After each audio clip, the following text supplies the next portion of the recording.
2021년 1월 4일 요한복음 큐티를 시작하도록 하겠습니다.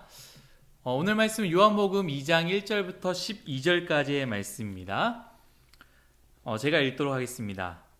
사흘째 되던 날 갈릴리 가나에 혼례가 있어 예수의 어머니도 거기에 계시고 예수와 그 제자들도 혼례의 청함을 받았더니 포도주가 떨어진지라. 예수의 어머니가 예수에게 이르시되 저들에게 포도주가 없다 하니 예수께서 이르시되 여자여 나와 무슨 상관이 있나이까 내 때가 아직 이르지 아니하였나이다. 그의 어머니가 하인들에게 이르되 너희에게 무슨 말씀을 하시든지 그대로 하라 하니라. 조금 지나서요 7절입니다. 예수께서 그들에게 이르시되 항아리에 물을 채우라 하신즉 아기까지 채우니 이제는 떠서 연회장에 갖다 주라 하심에 갖다 주었더니 연회장은 물로 된 포도주를 맛보고도 어디서 났는지 알지 못하되 물 떠온 하인들은 알더라. 연회장이 신랑을 불러 말하되 사람마다 먼저 좋은 포도주를 내고 취한 후에 낮은 것을 내거늘 그대는 지금까지 좋은 포도주를 두었다 하니라. 예수께서 첫 표적을 갈릴리 가나에서 행하여 그의 영광을 나타내심에 제자들이 그를 믿으니라. 아멘. 여러분 새해 복 많이 받으십시오. 새해 첫 월요일 말씀으로 시작하니 참 좋습니다. 우리 힘들어도 말씀으로 시작한 하루, 또 말씀으로 마무리 짓는 뉴송아이 모두가 되기를 간절히 소망합니다. 오늘은 우리의 가장 풍성한 잔칫날에도 부족한 것이 있다. 이것이 인생이다 라는 주제로 여러분들과 큐티를 함께 나누고자 합니다. 오늘 말씀은 여러분들이 잘 아실 것입니다. 예수님이 말씀하시니 물이 변하여 포도주 됐네. 찬양입니다.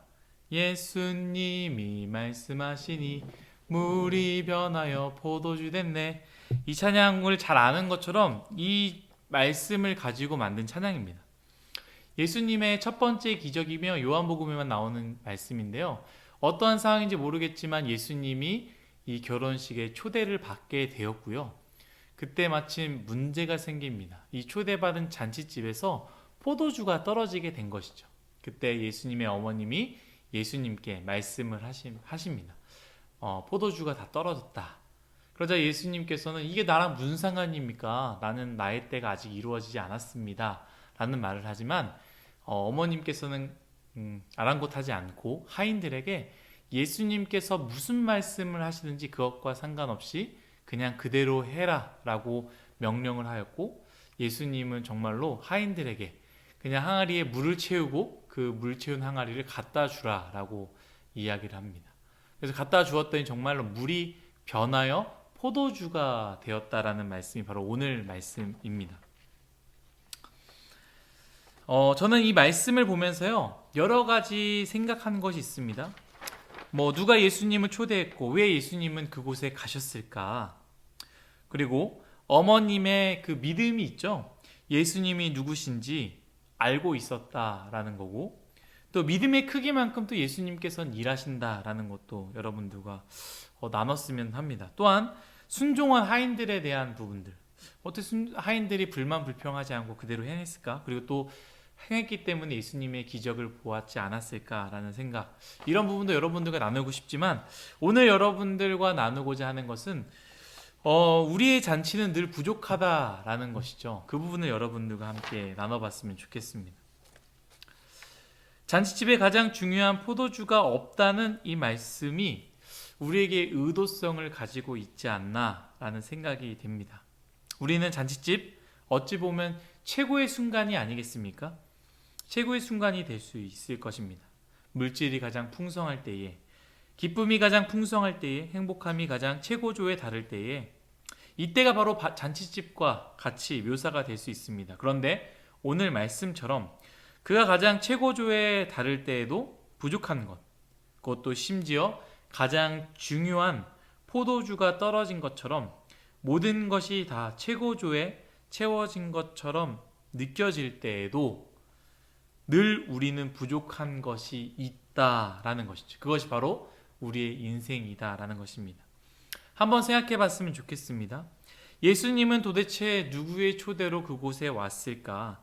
신랑 신부의 초대로 왔을까?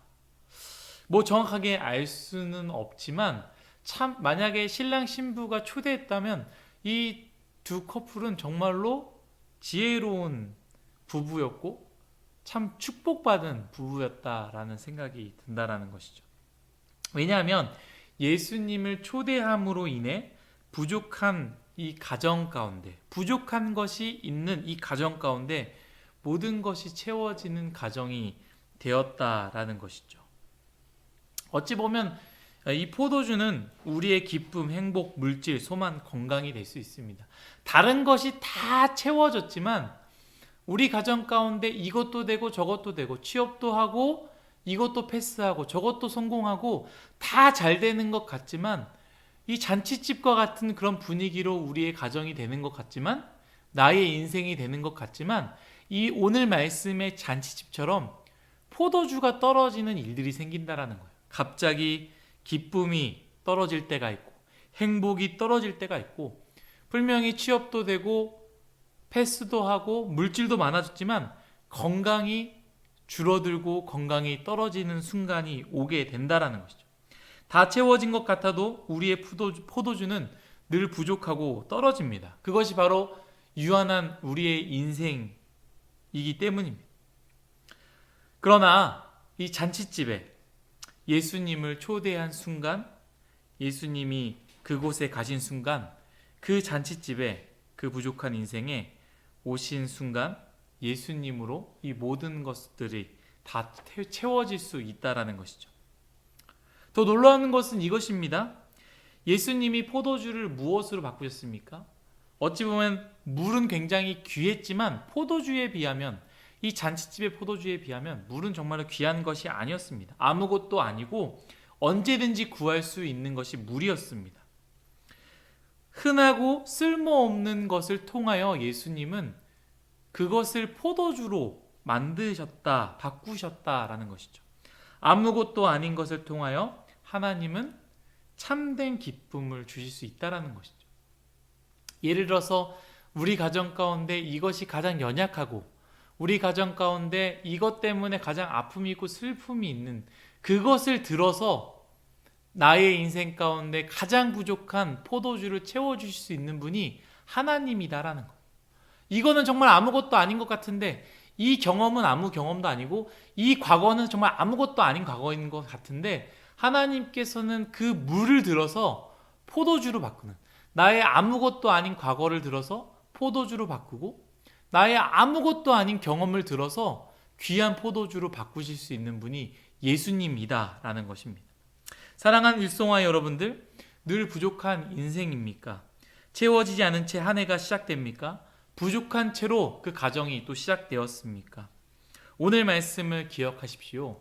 이 어떠한 사람이 초대한지 모르겠지만 예수님을 꼭 초대하시고 모십시오. 부족한 가정에, 부족한 직장에, 부족한 인간관계 가운데에 또 건강에, 열정에, 꿈과 소망에 예수님을 모십시오. 그랬을 때 예수님이 오신다면 그곳은 가장 풍성한 곳이 될 것입니다. 아무것도 아닌 작은 것을 그 작은 것을 사용하셔서 가장 큰 기쁨으로 가장 귀한 것으로 바꾸실 주님을 2021년도에 우리 인생 가운데 모시기를 간절히 소망합니다. 기도하겠습니다. 하나님 감사합니다. 우리에게 새해를 주셔서 너무나 감사합니다. 이 새해 가운데 예수님을 초대하고 예수님을 모시게 하여 주옵소서. 2021년 다 잘 될 것 같고 다 채워질 것 같지만 분명히 21년도에도 나의 인생은 포도주처럼 떨어지는 것들이 있을 것입니다. 건강이 떨어질 수 있고 가정의 아픔이 떨어질 수 있고 슬픔이 떨어지고 물질이 떨어질 수 있습니다. 그렇지만 예수님을 초대한다면 예수님이 우리 삶 가운데 찾아오신다면 그 부족한 것들을 다 채우실 것을 우리는 오늘 말씀을 통해 믿음으로 나아가게 하여 주옵소서. 감사하며 고마우신 예수님의 이름으로 기도드렸습니다. 아멘.